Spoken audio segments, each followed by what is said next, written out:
ओम शांति। 3 फरवरी 2026 बाबा आज कह रहे हैं, मीठे बच्चे, तुम्हें याद में रहने का पुरुषार्थ जरूर करना है, क्योंकि याद के बल से ही तुम विक्रमाजीत बनेंगे। प्रश्न, कौन सा ख्याल आया तो पुरुषार्थ में गिर पड़ेंगे। खुदाई खिदमतगार बच्चे कौन सी सेवा करते रहेंगे। उत्तर, कई बच्चे समझते हैं अभी टाइम पड़ा है, पीछे पुरुषार्थ कर लेंगे, परंतु मौत का कल करते मर जाएंगे। इसलिए ऐसे मत समझो बहुत वर्ष पड़े हैं, पिछाड़ी में गैलप कर लेंगे। यह ख्याल और ही गिरा देगा। जितना हो सके याद में रहने का पुरुषार्थ कर श्रीमत पर अपना कल्याण करते रहो। रूहानी खिदमतगार बच्चे रूहों को सैल्वेज करने, पतितों को पावन बनाने की सेवा करते रहेंगे। गीत ओम नमः शिवाय। ओम शांति। यह तो बच्चों को समझाया गया है, निराकार बाप साकार बिगर कोई भी कर्म नहीं कर सकते, पार्ट बजा नहीं सकते। रूहानी बाप आकर ब्रह्मा द्वारा रूहानी बच्चों को समझाते हैं। योग बल से ही बच्चों को सतो प्रधान बनना है, फिर सतो प्रधान विश्व का मालिक बनना है। यह बच्चों की बुद्धि में है। कल्प कल्प बाप आकर के राजयोग सिखलाते हैं। ब्रह्मा द्वारा आकर आदि सनातन देवी देवता धर्म की स्थापना करते हैं, यानी मनुष्य को देवता बनाते हैं। मनुष्य जो देवी देवता थे सो अब बदलकर शूद्र पतित बन पड़े हैं। भारत जब पारसपुरी था तो पवित्रता सुख शांति सब थी। यह 5000 वर्ष की बात है। एक्यूरेट हिसाब किताब बाप बैठ समझाते हैं। उनसे ऊंच तो कोई है नहीं। सृष्टि व झाड़ जिसको कल्प वृक्ष कहते हैं, उसके आदि मध्य अंत का राज बाप ही बता सकते हैं। भारत का जो देवी देवता धर्म था वह अब प्रायलोप हो गया है। देवी देवता धर्म तो अभी रहा नहीं है। देवताओं के चित्र जरूर है, यह तो भारतवासी जानते हैं। सतयुग में लक्ष्मी नारायण का राज्य था। भले शास्त्रों में यह भूल कर दी है जो श्री कृष्ण को द्वापर में ले गए हैं। बाप ही आकर भूले हुए को पूरा रास्ता बताते हैं। रास्ता बतलाने वाला आता है तो सब आत्माएं मुक्ति धाम में चली जाती है। इसलिए उनको कहा जाता है सर्व का सदगति दाता। रचता एक ही होता है, एक ही सृष्टि है। वर्ल्ड की हिस्ट्री ज्योग्राफी एक ही है, वह रिपीट होती रहती है। सतयुग त्रेता द्वापर कलयुग, फिर होता है संगम युग। कलयुग में है पतित, सतयुग में है पावन। सतयुग होगा तो जरूर कलयुग विनाश होगा। विनाश से पहले स्थापना होगी। सतयुग में तो स्थापना नहीं होगी। भगवान आएगा ही तब जब पतित दुनिया है। सतयुग तो है ही पावन दुनिया। पतित दुनिया को पावन दुनिया बनाने भगवान को आना पड़ता है। अब बाप सहज से सहज युक्ति बताते हैं। देह के सब संबंध छोड़ देही अभिमानी बन बाप को याद करो। कोई एक तो पतित पावन है ना। भक्तों को फल देने वाला एक ही भगवान है। भक्तों को ज्ञान देते हैं। पतित दुनिया में ज्ञान सागर ही आते हैं पावन बनाने लिए। पावन बनते हो योग से, बाप बिगर तो कोई पावन बना न सके। यह सब बातें बुद्धि में बिठाई जाती है और उनको समझाने के लिए। घर घर में संदेश देना है। ऐसे नहीं कहना है कि भगवान आया है। बड़ा युक्ति से समझाना होता है। बोलो वह बाप है ना। एक है लौकिक बाप, दूसरा पारलौकिक बाप। दुख के समय पारलौकिक बाप को ही याद करते हैं। सुखधाम में कोई भी याद नहीं करते हैं। सतयुग में लक्ष्मी नारायण के राज्य में सुख ही सुख था। प्यूरिटी, पीस, प्रॉस्पेरिटी थी। बाप का वर्षा मिल गया, फिर पुकारते क्यों। आत्मा जानती है हमको सुख है। यह तो कोई भी कहेंगे, वहां सुख ही सुख है। बाप ने दुख के लिए तो सृष्टि नहीं रची है। यह बना बनाया खेल है।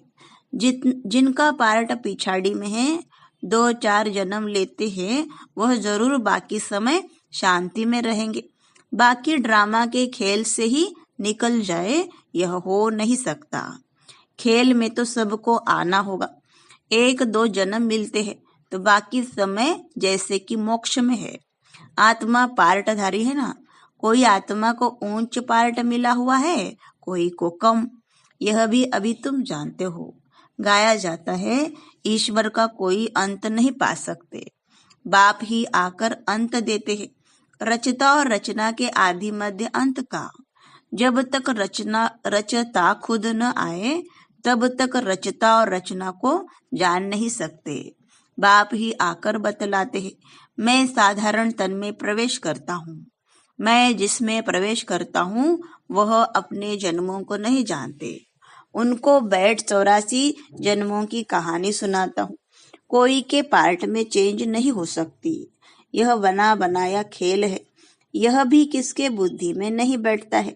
बुद्धि में तब बैठे जब पवित्र होकर समझे।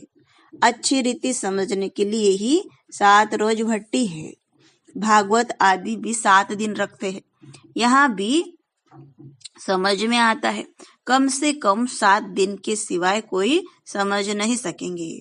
कोई तो अच्छा समझ लेते हैं, कोई तो 7 रोज समझ कर भी कुछ नहीं समझते। बुद्धि में बैठता नहीं।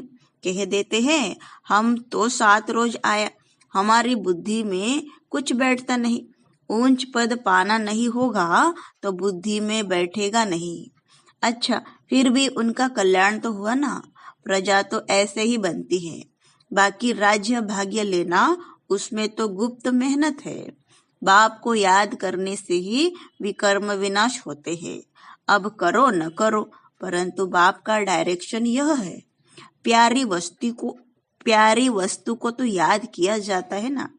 भक्ति मार्ग में भी गाते हैं, हे पतित पावन आओ। अब वह मिला है, कहते हैं मुझे याद करो तो कट उतर जाएगी। बादशाही सहज थोड़ी ही मिल सकती है। कुछ तो मेहनत होगी ना। याद में ही मेहनत है। मुख्य है ही याद की यात्रा। बहुत याद करने वाले कर्मातीत अवस्था को पा लेते हैं। पूरा याद न करने से विकर्म विनाश नहीं होंगे। योग बल से ही विकर्माजीत बनना है। आगे भी योग बल से ही विकर्मों को जीता है। लक्ष्मी नारायण इतने पवित्र कैसे बने, जबकि कलयुग अंत में कोई भी पवित्र नहीं है। इसमें तो साफ है। यह गीता के ज्ञान का एपिसोड रिपीट हो रहा है। शिव भगवान आज भूले तो होती रहती है ना। बाप ही आकर अभूल बनाते हैं। भारत के जो भी शास्त्र है वो सब है भक्ति मार्ग के। बाप कहते हैं मैंने जो कहा था वह किसको भी पता नहीं है। जिन्हों को कहा था उन्होंने पद पाया। 21 जन्मों की प्रारब्ध पाई, फिर ज्ञान प्रायलोप हो जाता है। तुम ही चक्र लगाकर आए हो। कल्प पहले जिन्होंने सुना है वही आएंगे। अभी तुम जानते हो हम सैंपलिंग लगा रहे हैं मनुष्य को देवता बनाने का। यह है दैवी झाड़ का सैंपलिंग। वो लोग फिर झाड़ों का सैंपलिंग बहुत लगाते रहते हैं। बाप आकर कॉन्ट्रास्ट बताते हैं। बाप दैवी फूलों का सैंपलिंग लगाते हैं। वे तो जंगल का सैंपलिंग लगाते रहते हैं। तुम दिखाते भी हो कौरव क्या करत भय, पांडव क्या करत भय। उनके क्या प्लान है और तुम्हारे क्या प्लान्स है। वो अपना प्लान बनाते हैं कि दुनिया बढ़े नहीं। फैमिली प्लानिंग करे जो मनुष्य जास्ती न बढ़े, उसके लिए मेहनत करते रहते हैं। बाप तो बहुत अच्छी बात बतलाते हैं। अनेक धर्म विनाश हो जाएंगे और एक ही देवी देवता धर्म की फैमिली स्थापन करते हैं। सतयुग में एक ही आदि सनातन देवी देवता धर्म की फैमिली थी और इतनी फैमिलीज थी नहीं। भारत में कितनी फैमिली है। Gujarati family, Maharashtrian family. वास्तव में भारतवासियों की एक फैमिली होनी चाहिए। बहुत फैमिलीज होगी तो जरूर आपस में खिटखिट ही रहेगी। फिर सिविल वार हो जाती है। फैमिली में भी सिविल वार हो जाती है। जैसे क्रिश्चियन की अपनी फैमिली है, उनों की भी आपस में लगती है। आपस में दो भाई नहीं मिलते, पानी भी बांटा जाता है। सिख धर्म वाले समझेंगे हम अपने सिख धर्म वालों को जास्ती सुख दे, रग जाती है तो माथा मारते रहते हैं। जब अंत होती है तो फिर सिविल वार आदि सब आ जाती है, आपस में लड़ने लग पड़ते हैं। विनाश तो होना ही है, बॉम्ब्स ढेर बनाते रहते हैं। बड़ी लड़ाई जब लगी थी जिसमें 2 बॉम्ब्स छोड़े थे, अभी तो ढेर बनाए हैं। समझ की बात है ना, तुमको समझाना है। यह लड़ाई वही महाभारत की है। बड़े बड़े लोग जो भी है कहते हैं अगर इस लड़ाई को बंद नहीं किया तो सारी दुनिया को आग लग जाएगी। आग तो लगनी ही है, यह तुम जानते हो। बाप आदि सनातन देवी देवता धर्म की स्थापना कर रहे हैं। राजयोग है ही सतयुग का, वह देवी देवता धर्म अब प्रायलोप है। चित्र भी बने हैं।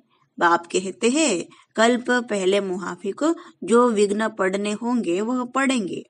पहले थोड़े ही पता पड़ता है, फिर समझा जाता है कल्प पहले ऐसे हुआ होगा। यह बना बनाया ड्रामा है, ड्रामा में हम बांधे हुए हैं। याद की यात्रा को भूल नहीं जाना चाहिए।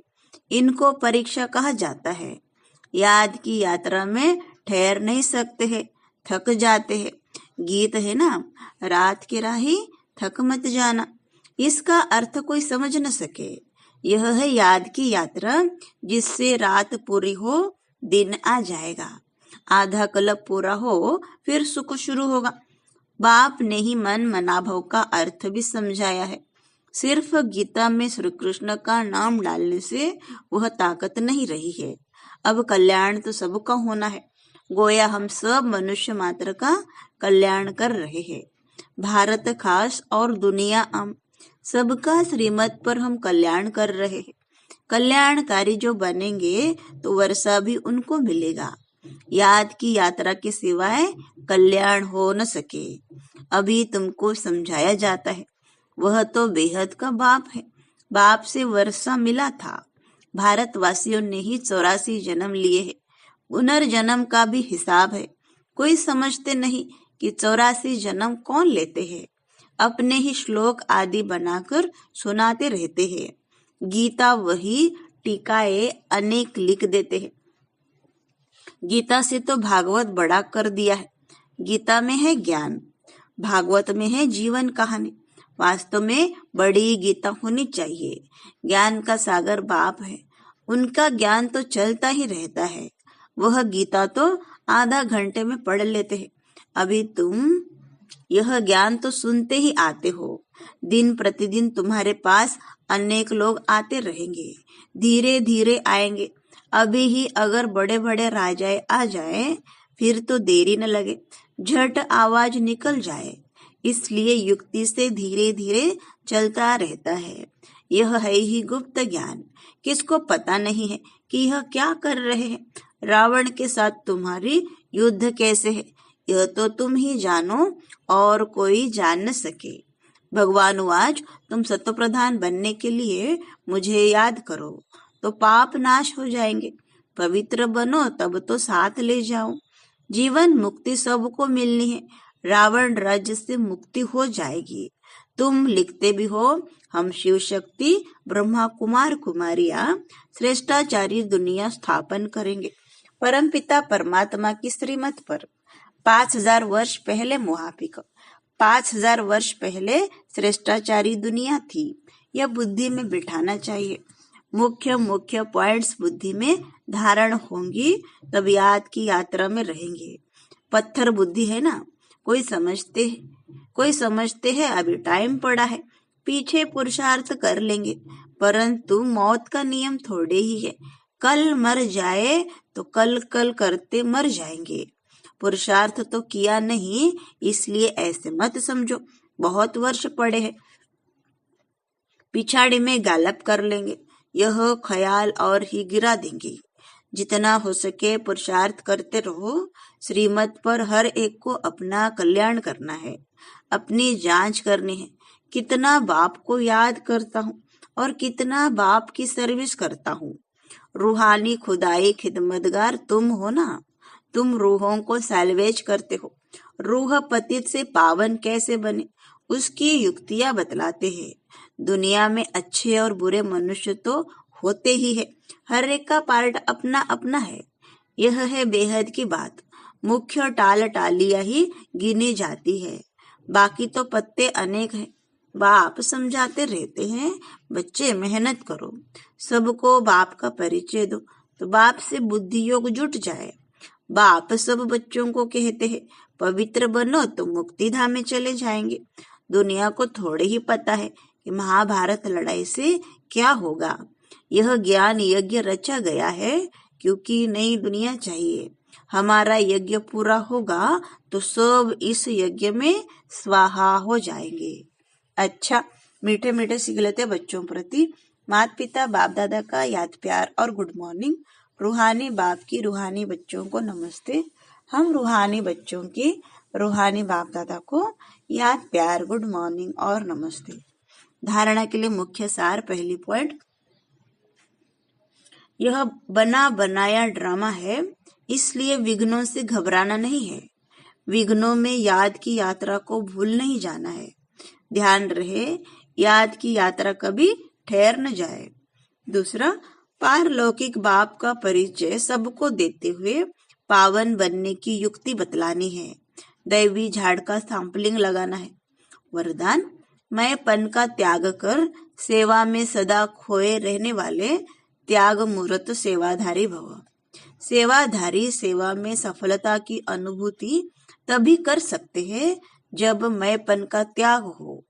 मैं सेवा कर रही हूँ, मैंने सेवा की, इस सेवा भाव का त्याग। मैंने नहीं की लेकिन मैं करनहार हूँ, करावनहार बाप है।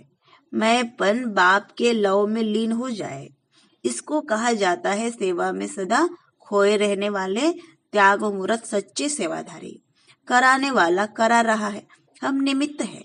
सेवा में मैंपन मिक्स होना अर्थात मोहताज बनना। सच्चे सेवाधारी में यह संस्कार हो नहीं सकते। स्लोगन, व्यर्थ को समाप्त कर दो तो सेवा की ऑफर सामने आएगी। ओम शांति।